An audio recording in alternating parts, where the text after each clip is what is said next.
Well, today I'm talking about the witch hunt or the witch craze, and it's part of a class that I have been teaching for more than 30 years. And essentially I will condense what I do in 4 weeks. I will try to condense it into 45 minutes. And what I try to do in that condensation, which is essentially very superficial, is to talk about why the witch craze, what is the witch hunt, when did it take place, where it took place, what is the context or the reasons, economic, social, cultural, political, religious, that lead to the witch hunt, how it begins, how it ends. And then I usually, when I do these lectures, I usually end with a short, brief description taken from a book by Wasso in the middle of the 16th century called the Compendium Maleficarum on how to become a witch. And essentially at the end I try to debunk that. What I do with this lecture is also I try to place it in some kind of methodological context. So I begin with an image from The Angel of History by Klee, which Angelus Novus, and which is quoted or cited in Walter Benjamin's short description on the Angel of History. And so I begin with the whole issue of the Enlightenment project and its critics and the whole idea of progress. I am not a historian who does research on the witch hunt or the witch craze on witches. However, there is a connection with my larger, should we say, intellectual project, which is now 40 years old. And that is that very early on, I came to Princeton with a vision of the Middle Ages, which had been acquired by reading romances of the 19th century, by reading Alexander Dumas, and Victor Hugo, and Sir Walter Scott. So I came into the Middle Ages as a historian who wanted to do knights and courtly love and jousts and tournaments and the like. But I ended up as a very different kind of historian. And I think that I have had a lifelong preoccupation with telling the history of the people below. That is to say, very much inspired by Walter Benjamin's dictum about history being always written by the victors and having therefore to brush history against the grain.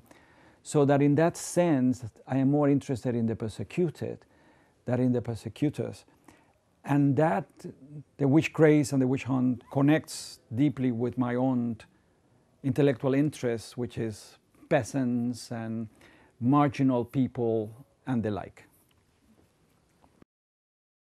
I am always amazed. Machiavelli said that there is virtù, necessità, e fortuna. And I think that luck or serendipity, if you want to call it that, had a great deal to do with my life.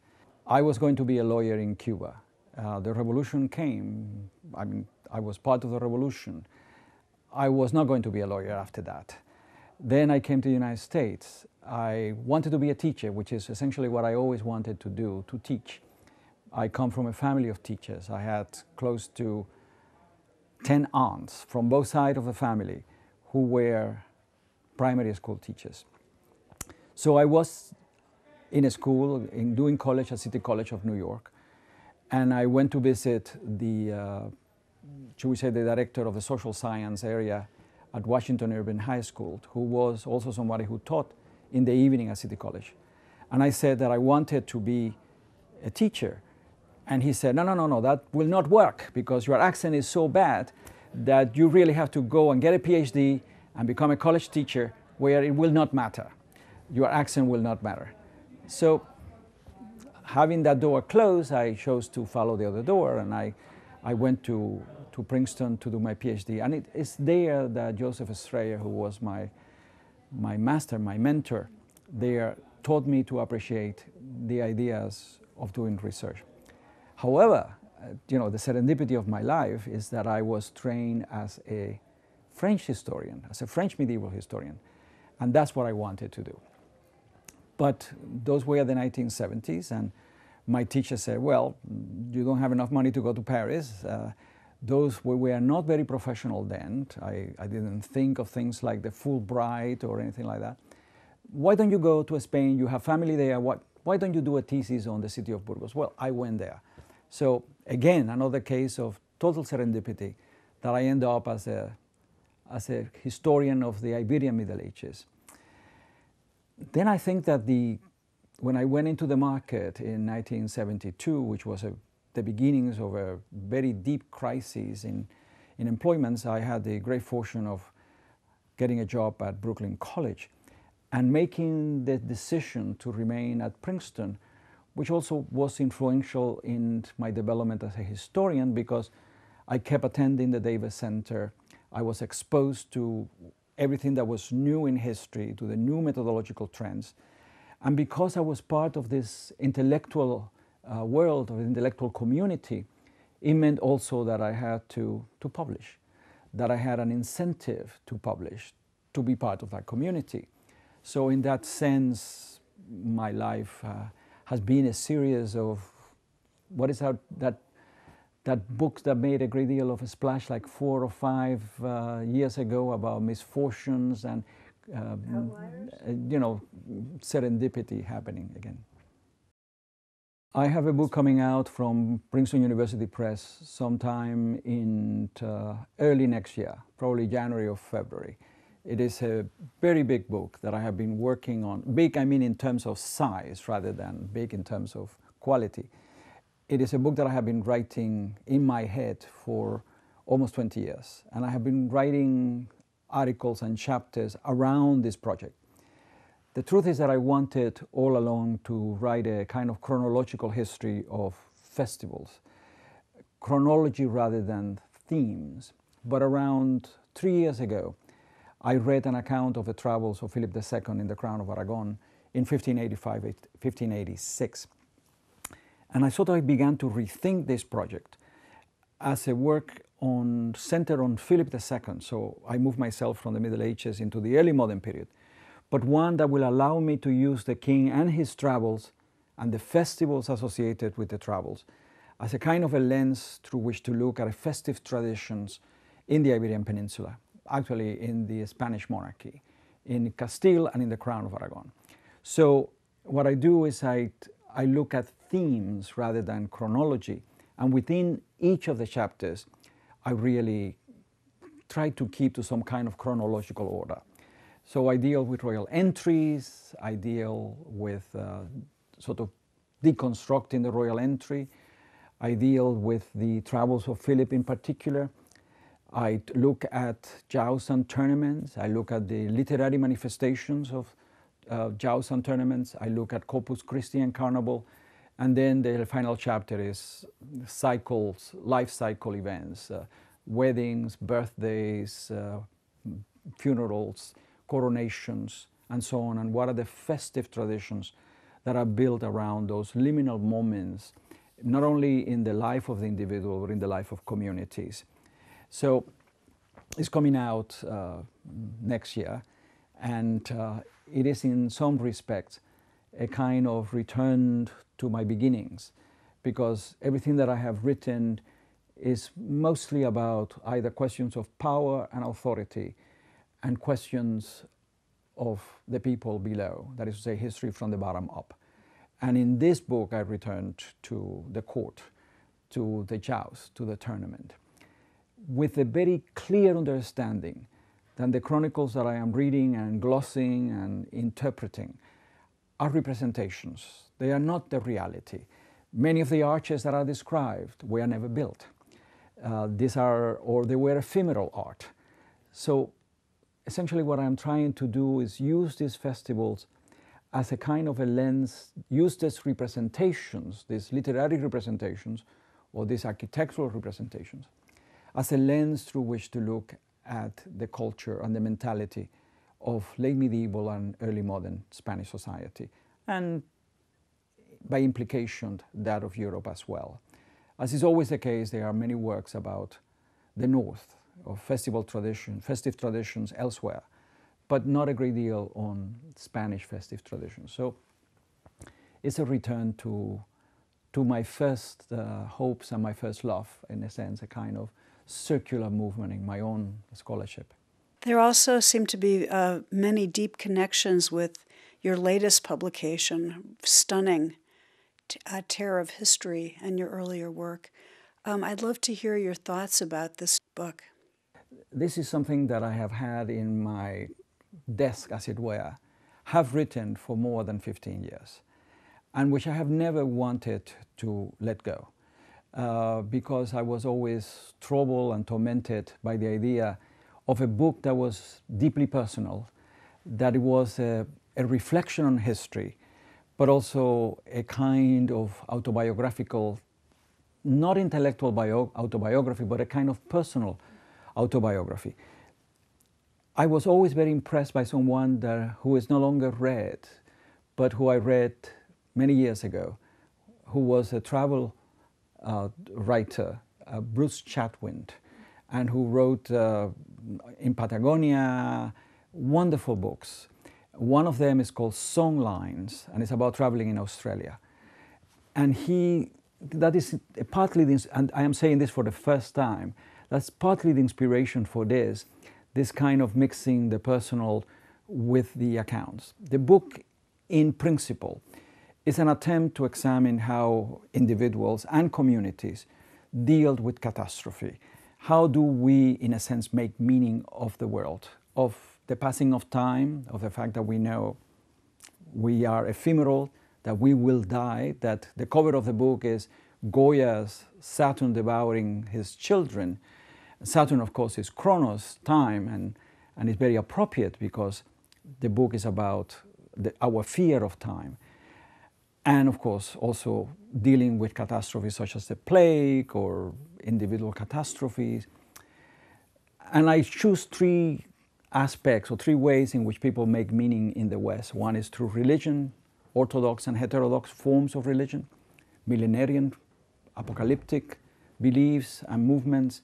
Two, by embracing the material world, by drinking, by sex, by buying things, which is a way in which we escape and try to make meaning of the world.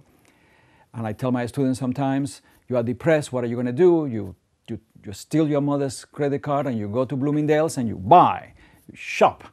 And then the third is by the lure of the beautiful and of knowledge, by aesthetics. How we, in a sense, try to make meaning. I argue in the book that all three are forms of removal from history or escape from history, and that none is better than the other. In reality, of course, I have a certain predilection for the last one, for trying to make sense. And the book in itself is an attempt to explain to myself how I make meaning of this incomprehensible and sometimes extremely cruel world. So the last chapter and the conclusion are filled with references to poetry, because I think that in literary works or in artistic works, in representational works, is where we come closer to this desire to freeze history, to stop history and stop time, to escape essentially the grip of history. The title of the book and even the idea is not original at all. Mircea Eliade, a wonderful scholar in the 1950s and 60s, wrote a wonderful chapter in a book that was very influential on my intellectual development called Cosmos and History. And the title of the chapter was The Terror of History. Now he was talking about the primitive man in a cave, hearing the tigers howling out there trying to eat them, or the fear of atomic warfare in the 1950s and 60s, when this was a far more of a possibility than it is now. But I think that it applies to the entire round of Western culture and perhaps to the entire world. But I do not have the knowledge to deal with Asian or African manifestations of this desire to make meaning. For one, because the cultures are very different. I'm curious what you think of the field at large right now. The reality, of course, is that we are in a very fluid time.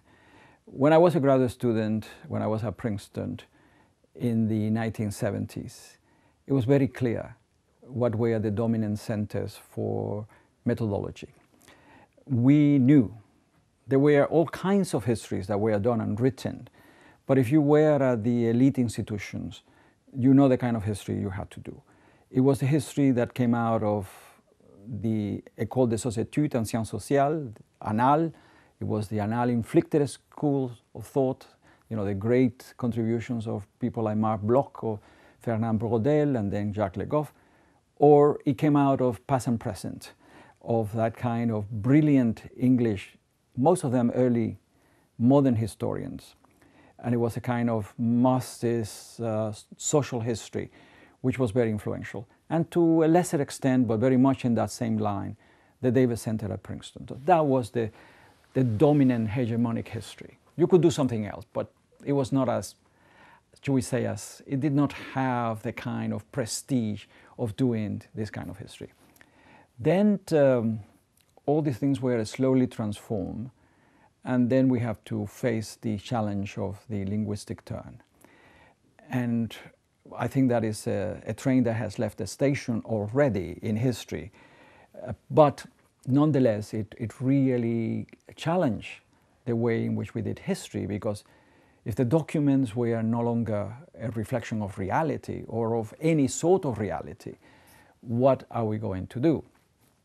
I think the outcome of that is that we have now a kind of, should we say, heterogeneity in history in which everyone does very different things. There is no dominant paradigm. Perhaps cultural history is, or perhaps world history are the kind of new and emerging paradigms.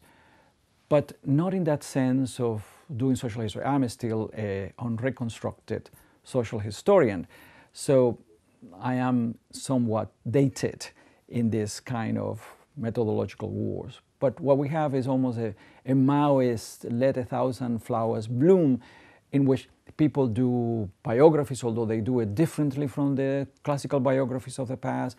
People do political history, but with cultural undertones. So we are going in every different direction and in search of some kind of formula that will allow us to regain a footing on the discipline itself. What do you think of the state of universities right now? You're at UCLA. We are in trouble. We are in deep, deep trouble, not only as centers of learning, but also as societies itself. I think that this crisis is very deep, and that unlike previous crises, it will have changed and transformed the structure of education, not only here, but abroad as well. I mean, think about England.